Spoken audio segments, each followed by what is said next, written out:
It's funny how a perfectly good day can be ruined before the sun even clears the trees. That morning, the air had that crisp early autumn bite, the kind that smells like pine needles and damp earth. I stepped onto my porch with a hot mug of coffee, ready to just breathe for a minute before heading to a job site. That's when I saw it. The world just sort of tilted. A cheap, ugly temporary fence, the kind they use for construction sites, was stretched across the end of my driveway, my long driveway, the one I designed myself. Parked just beyond it was a tow truck, its yellow light strobing silently in the pre-dawn gloom, painting flashing stripes across my house. The driver was standing by his door, arms crossed, waiting. This wasn't a mistake. This was an ambush. And there she was, holding court in the middle of it all. Karen, the president of our homeowners association. She's one of those women who seems to take up more space than she physically occupies. 40-something, blonde, with a permanent look of pursed-lip disappointment, as if the whole world was a poorly managed restaurant. She stood with her arms folded, a smug little smile playing on her lips. She looked like a Roman emperor deciding the fate of a gladiator. My fate, apparently. "Morning, Matt," she said, her voice dripping with false cheerfulness. It was the kind of voice that made you want to check your wallet.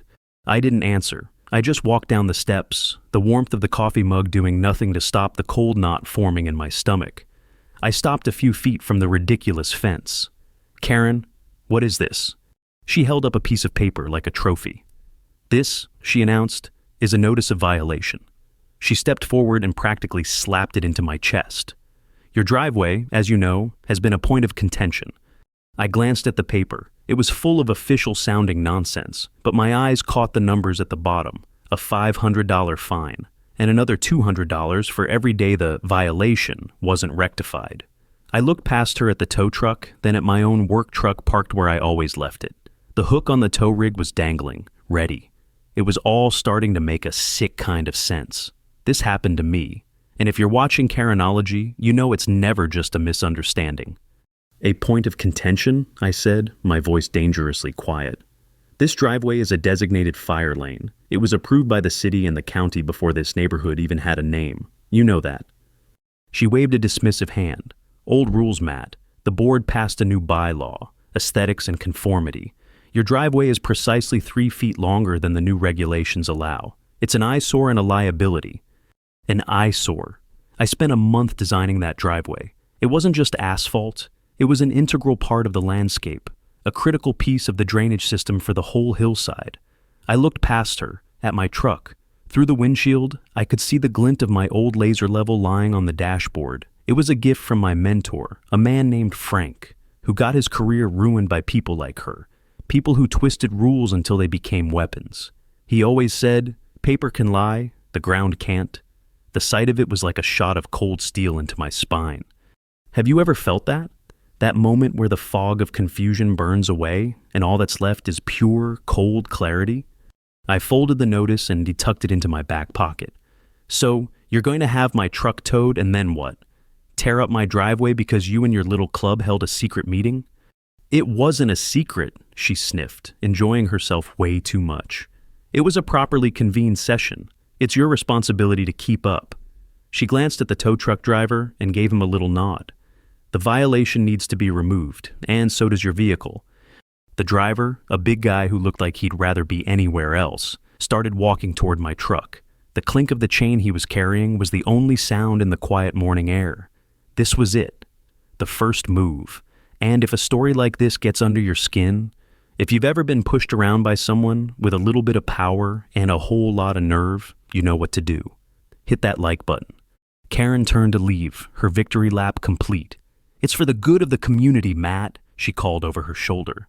The driver reached my truck. He looked at me, a flicker of apology in his eyes. "Sorry, man," he mumbled, his voice low. "Orders are orders."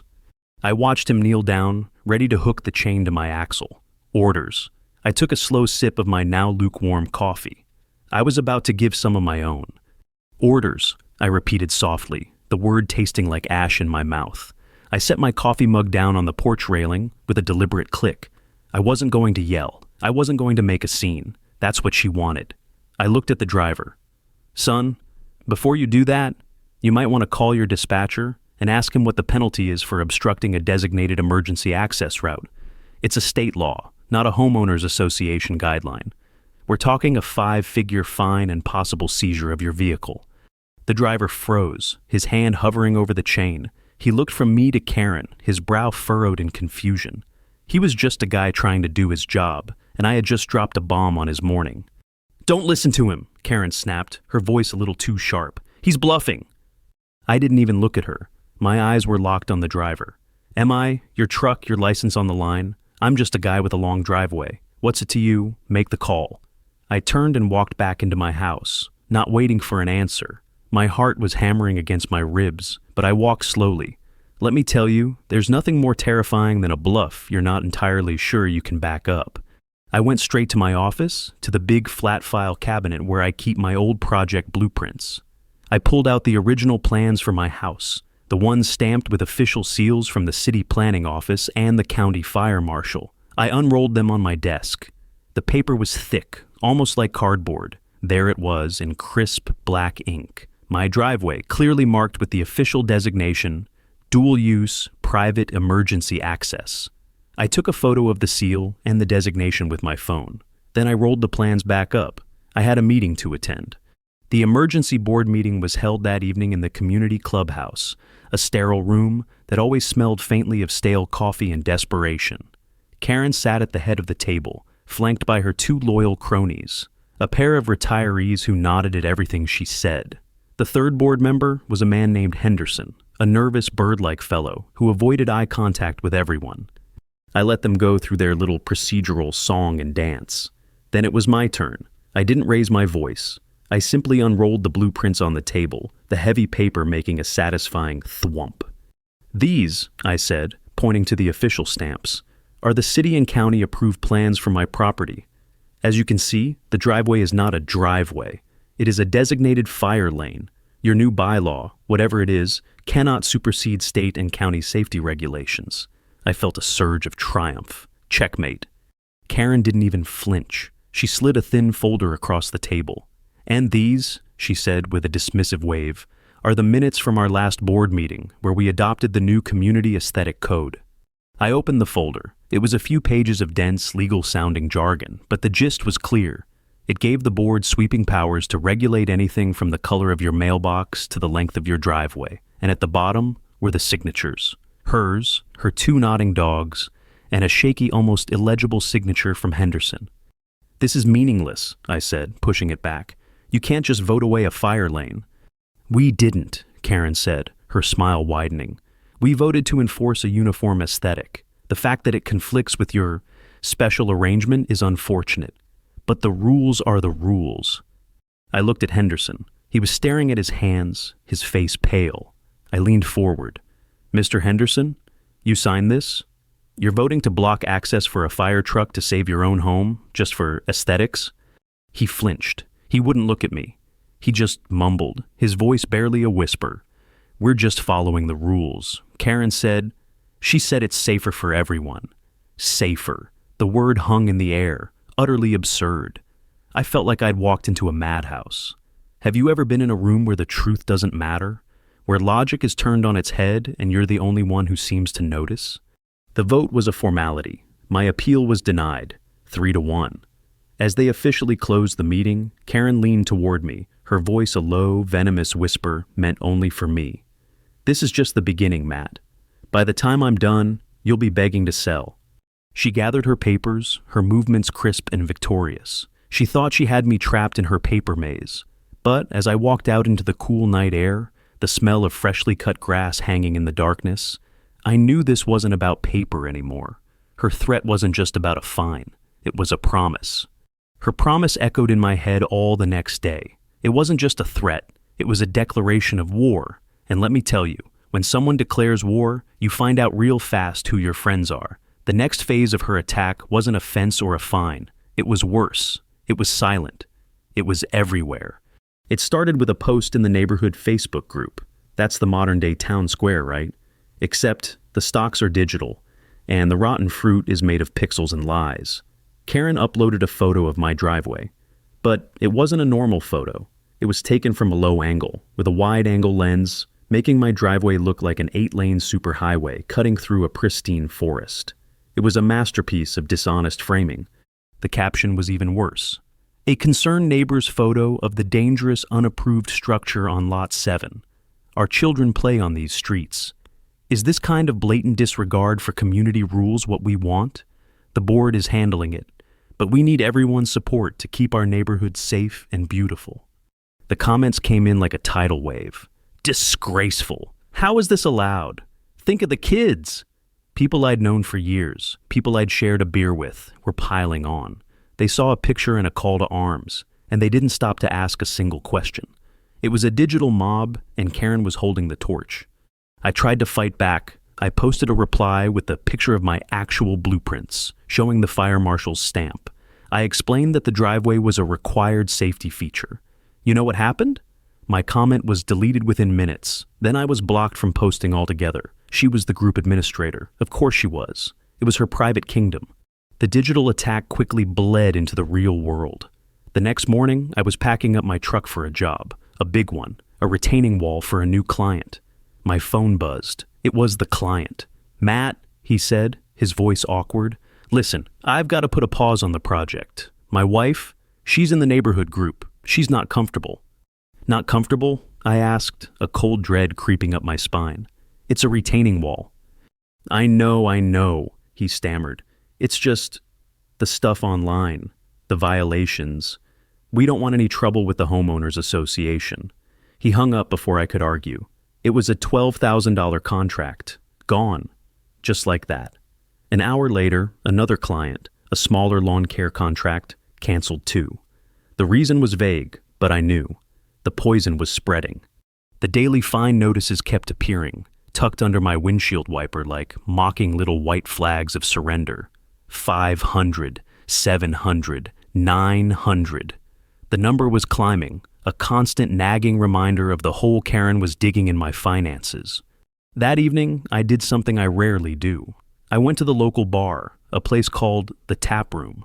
It's a dim, comfortable spot run by a guy named Sam. Sam's always been the unofficial mayor of the town, the guy who knows everything about everyone. I figured if anyone could give me a read on the situation, it was him. I sat at the bar nursing a beer and laid out the whole story. Sam listened patiently, polishing a glass, his brow furrowed. She's got folks spooked, Matt, he said when I was done. People around here, they don't like conflict. They see a nail sticking up, they just want to hammer it down, whether it's crooked or not. I'm not crooked, Sam, I said, my voice tight with frustration. I'm right. Being right and winning are two different things, my friend, he said, his eyes filled with a sad kind of wisdom. And what does being right cost you? You're a contractor. Your reputation is everything. She's not attacking your driveway. She's attacking your livelihood. He was right. This wasn't a fight I could win with blueprints and logic. This was a war of perception, and I was losing badly. The online poll in the neighborhood group that night confirmed it. Do you support the board's decision to enforce community standards on Lot 7? The results were brutal. 80% yes.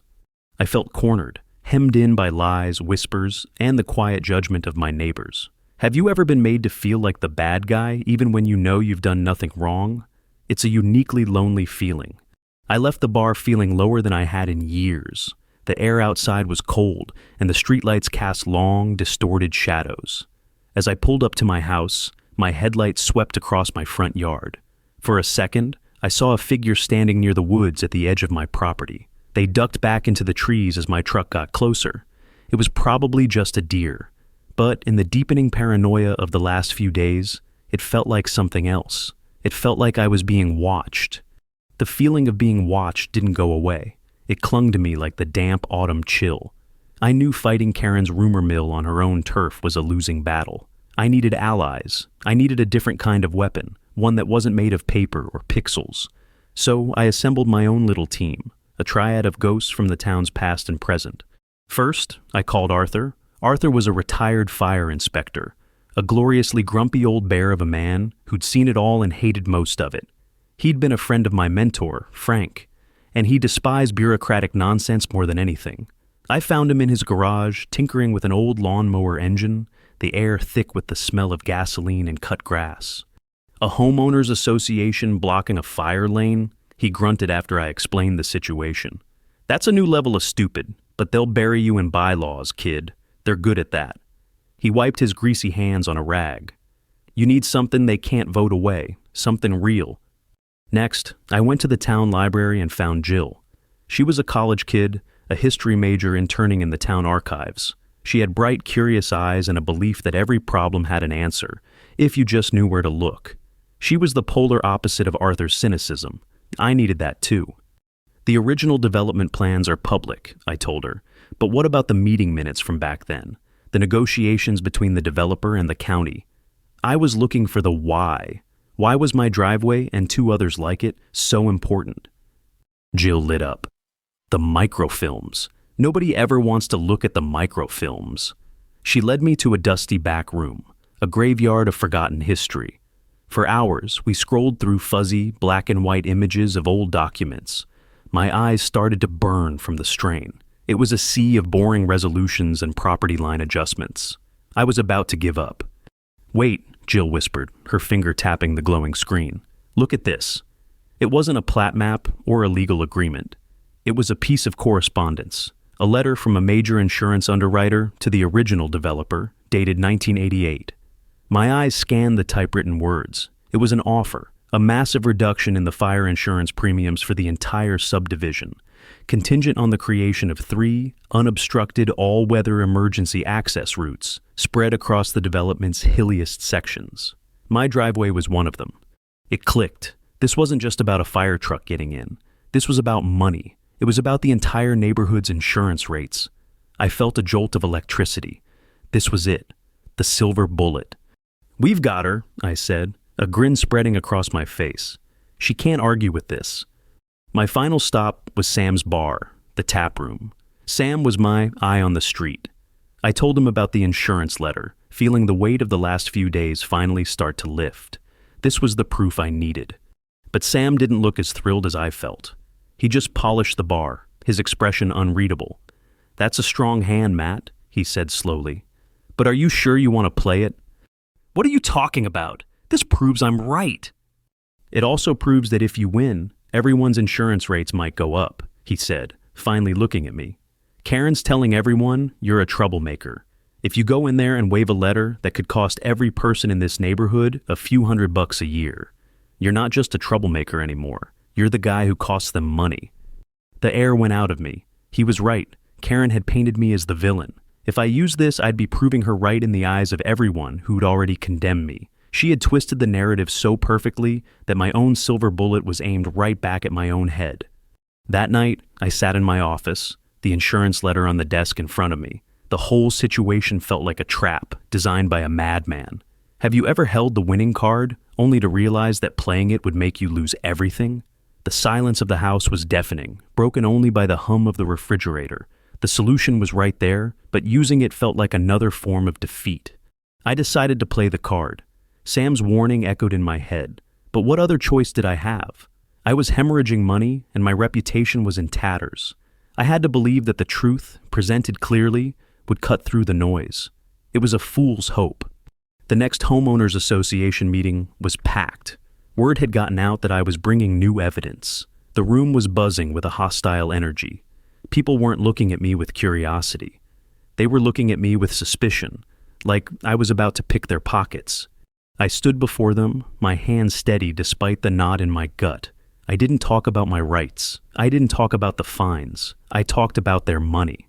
I presented the letter from the insurance underwriter, explaining clearly how the 3 emergency access routes, including my driveway, had secured a lower insurance rate for the entire community for over 30 years. So you see, I concluded, my voice resonating in the tense silence. This isn't about one man's driveway.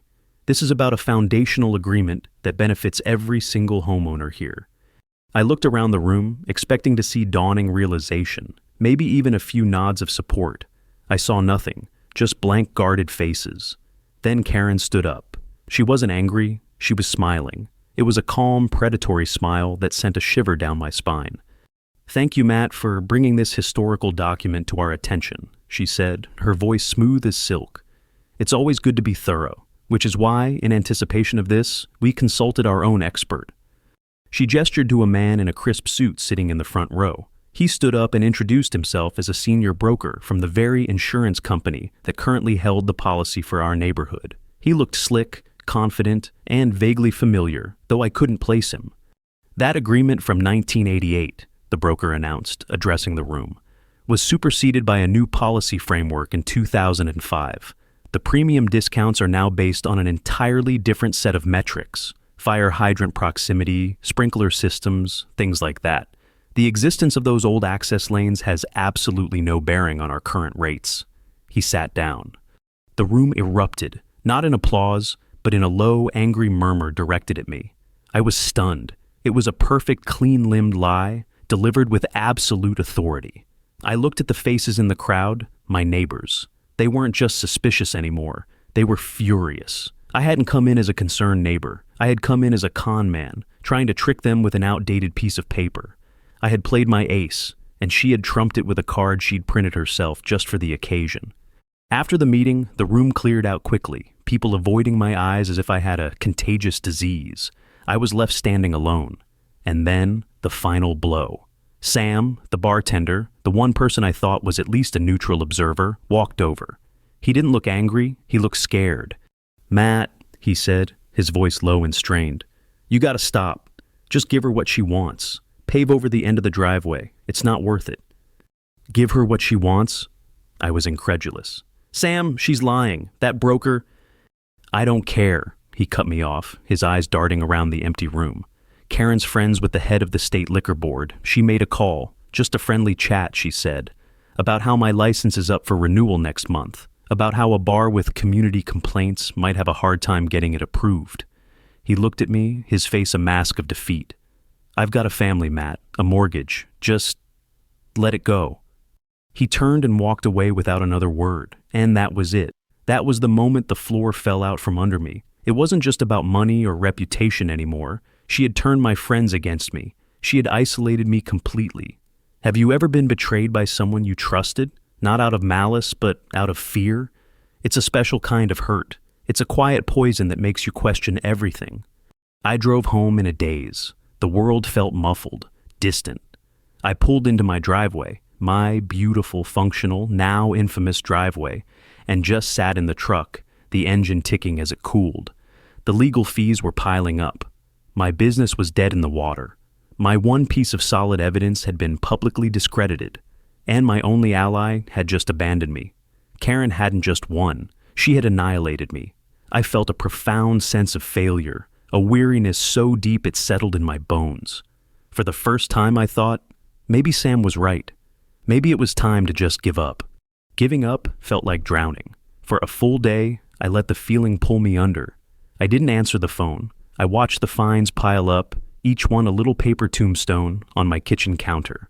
I sat on my porch, staring at the driveway, the monument to my own failure. The air smelled of rain and wet asphalt, a bleak, empty scent. I thought about Frank, my old mentor, the man who taught me everything I know about landscape architecture. He'd been pushed out of his firm over a similar kind of lie, a doctored engineering report that made him the scapegoat for a rich developer's shortcut. He fought it. He lost. The stress took years off his life. He told me once, sitting in his dusty workshop, "They can fake the paper, Matt. They can buy the experts, but they can't change the laws of physics. They can't fake gravity. Sooner or later, the ground tells the truth." The ground tells the truth. The words echoed in my head over and over. I had been so focused on the paper, the blueprints, the insurance letter, I'd forgotten the most important thing. I'm not a lawyer. I'm not a politician. I'm a man who understands how water flows, how soil shifts, how the earth itself breathes and moves. That's when it hit me. A thought so clear and sharp it was like a lightning strike in the fog of my despair. Why was Karen so obsessed with my driveway? Not just controlling it, but removing it? It wasn't about aesthetics. The insurance angle was a smokescreen. It had to be something else, something physical. I pulled out the original topographical maps of the area, the ones I'd used when I designed my property. My house and a few others were built on a gentle slope. Below us, the land flattened out before rising again into another hill.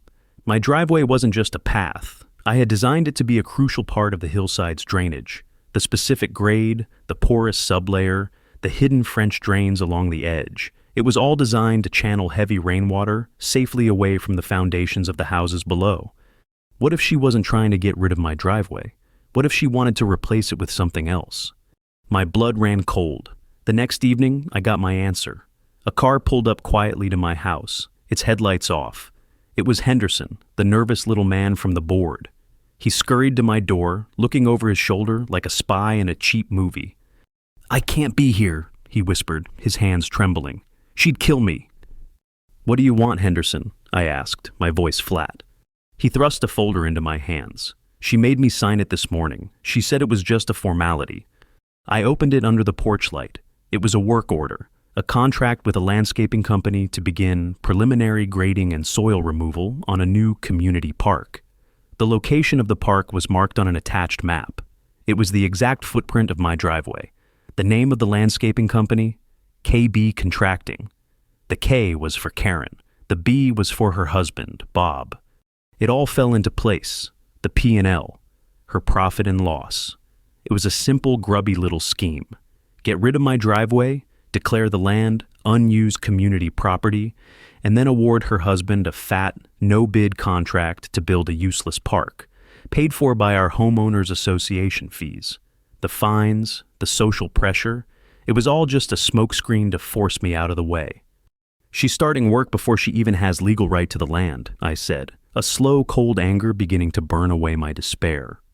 "The bulldozer is scheduled for the day of the annual community fair," Henderson stammered. "She wants to announce the new park then, a surprise for everyone." He looked at me, his eyes pleading. "I have to go." He turned and vanished back into the darkness. I stood there, the folder in my hand. He'd given me the timeline. He'd given me the motive. He'd given me the weapon. Not a piece of paper, but a piece of heavy machinery. Frank's voice was in my ear again. "The ground tells the truth." And I knew exactly how I was going to make it speak. I wasn't going to fight her with bylaws or letters anymore. I was going to fight her with her own greatest weakness, her complete and utter ignorance of the very land she was trying to conquer. The community fair was in 3 days. I had work to do. The day of the annual community fair arrived bright and sunny. It was the perfect picture of suburban harmony. Families milled around, kids ran through the sprinklers, and the air smelled of barbecue and freshly cut grass. In the center of it all, Karen had set up a large white tent. A banner draped across it read, "Our community, our future." She was beaming, shaking hands, playing the part of the benevolent leader. It was her coronation day. I wasn't there for the hot dogs. I spent the morning making a few calls. One was to my friend, another contractor in the next county over, who owed me a big favor. The other was to Arthur, the retired fire inspector. My instructions were simple. "Be there at 2 o'clock, I told them, "and be ready." At 2 o'clock sharp, Karen took the microphone. She launched into a grand speech about community, togetherness, and progress.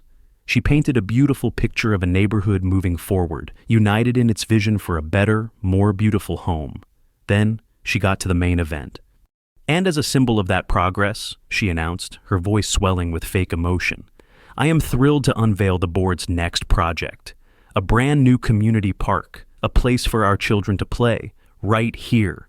She gestured dramatically toward the end of my property. On cue, a bulldozer that had been parked down the street rumbled to life. The crowd turned to watch as it began to crawl toward my driveway. This was her big moment, her victory. But just as the bulldozer reached the edge of my property, it was blocked, not by me, by a massive gleaming red fire truck. It pulled right across the entrance, its lights flashing, its horn letting out a single, deafening blast. Arthur swung out of the passenger seat, dressed in his old official uniform. The crowd gasped. Karen's face went from triumphant to thunderstruck. Arthur took the spare microphone from the stand. His voice, gravelly and accustomed to command, boomed across the park. "Obstruction of a designated emergency fire lane is a felony," he announced, staring directly at Karen. "This vehicle is in violation of state law." Before she could respond, another vehicle pulled up, a huge water tanker truck, the kind used for remote firefighting. It was my friend's truck. I walked up to the stage, my heart pounding a steady, powerful rhythm. Karen, I said into the main microphone, my voice calm and clear. You're right. Today is about progress. It's about revealing the truth. You've been telling everyone my driveway is a danger. Let's see what the real danger is. I gave a signal to my friend. He opened the main valve on the water tanker. Thousands of gallons of water began to gush out onto the top of the hill, simulating a severe rainstorm. The crowd watched, mesmerized. The water flowed down the slope, and just as it reached my driveway, it was perfectly channeled. It flowed into the hidden drains, along the precise grade I had designed, and harmlessly out toward the storm sewer at the bottom of the hill. Not a single drop touched the surrounding lawns. Then I turned to the bulldozer. Now, I said, my voice rising, let's see what happens with Karen's park. I pointed to the untouched ground where she planned to build. Your plan is to tear this up, level it, and put down sod. You'd be destroying the natural drainage of this entire hillside. I pulled out my old faithful laser level, Frank's level. I aimed the red dot at the ground near Karen's tent. According to the topographical data, if you level this area, you will create a new, uncontrolled runoff channel, and that channel will send every drop of water from every future storm directly into the foundations of those 3 houses. I moved the red dot, tracing a path. It landed on a pristine white colonial, then a tidy little ranch. Then, finally, it settled directly on the foundation of Karen's own immaculate, oversized house. A wave of murmurs turned into a roar of angry shouts. The man who owned the colonial was pointing a trembling finger at Karen. Her own neighbors were looking at her with pure fury. Her scheme wasn't just corrupt, it was incompetent. Her greed was about to flood her own basement. It was over. Her face, which had been a mask of triumph just minutes before, had crumpled into a mess of shock and humiliation. The fraud with her husband's company, the lies, the sheer idiotic recklessness of it all, it was laid bare for everyone to see. In the chaos that followed, a man in a suit quietly approached me. It was a representative from the bank that had financed her husband's company. He offered me a deal, a generous consulting fee to assess the geological stability of the whole neighborhood, in exchange for my discretion about the bank's oversight. A chance to get my money back and then some. A chance to be the hero and get paid for it. I looked at the chaos she had created. I looked at the faces of my neighbors, finally seeing the truth. I thought about Frank, and I thought about that laser level in my hand, a tool that only tells the truth. No, I told the banker, my voice clear and steady. I'm not for sale, but I will be leading a motion at the next meeting to recall the entire board and establish a new set of bylaws. Bylaws with real oversight. You and your bank can cooperate with that investigation, voluntarily. He just nodded, his face pale. I had won, not in a courtroom, but on the ground, with water and light.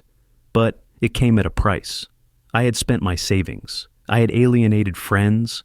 I was the man who had to burn down the village to save it. A month later, as I stood on my driveway, the new properly elected board president, a retired school teacher, stopped by. He didn't say much. He just handed me a check.